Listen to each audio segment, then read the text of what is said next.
नमस्कार शेतकरी बंधूंनो, ग्रामीण कृषी मोसम सेवा, डॉक्टर बाळासाहेब सावंत कोकण कृषी विद्यापीठ दापोली आणि भारत मोसम विभाग यांच्या संयुक्त विद्यमानं आलेला हवामानावर आधारित कृषी सल्ला आता आपण जाणून घेऊया. मंडळी, भात रोपवाटिका तयार करण्यासाठी जमिनीची चांगली नांगरट करून ढेकळं फोडावीत. जमिनीत प्रतिगुंठा 100 किलो शेणखत मिसळावं. जमिनीचा उतार आणि निचरा लक्षात घेऊन उंच आणि चांगला निचरा होणाऱ्या ठिकाणी तळाशी 120 सेंटीमीटर, पृष्ठभागी 90 सेंटीमीटर रुंदीचे तसंच 10 ते 15 सेंटीमीटर उंचीचे गादी वाफे तयार करावेत.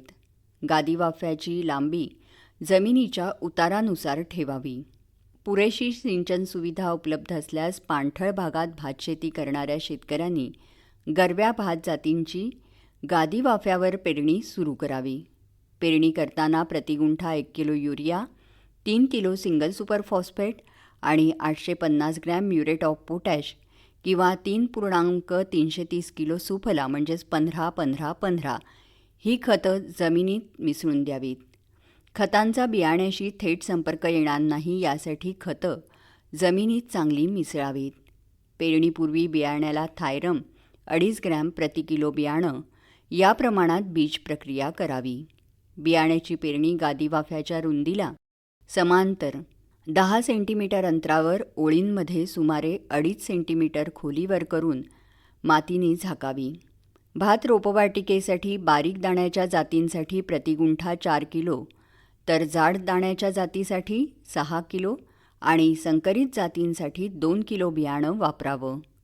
रोपवाटिकेतील तण नियंत्रणासाठी पेरणीनंतर 2 दिवसांनी अथवा जमिनीत पुरेसा वापसा असताना प्रतिगुंठा 5 ते 6 लिटर पाण्यात पेंडॅमेथिलीन 30 EC, 33.3 मिलीलिटर किंवा ऑक्झोटायर्जिल 80 WP 1.25 ग्रॅम यापैकी कोणत्याही एका तणनाशकाची फवारणी करावी. आता नागली आणि वरी पिकाविषयी. नागली आणि वरी पिकाच्या रोपवाटिकेसाठी निचरा होणाऱ्या जमिनीची निवड करावी. निवडलेल्या क्षेत्रावर नांगरणी करून जमीन तयार करावी. जमिनीत प्रतिगुंठा क्षेत्राला 250 किलो कुजलेलं शेणखत मिसळावं.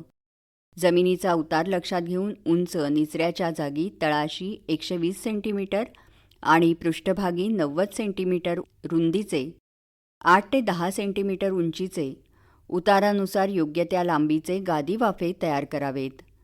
पाण्याचा चांगला निचरा होण्यासाठी 2 वाफ्यांमध्ये 30 सेंटीमीटर अंतर ठेवावं.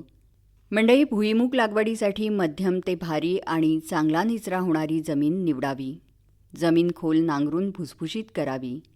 शेवटच्या कुळवणीपूर्वी प्रतिगुंठा 50 किलो चांगलं कुजलेलं शेणखत किंवा कंपोस्ट खत जमिनीत मिसळावं.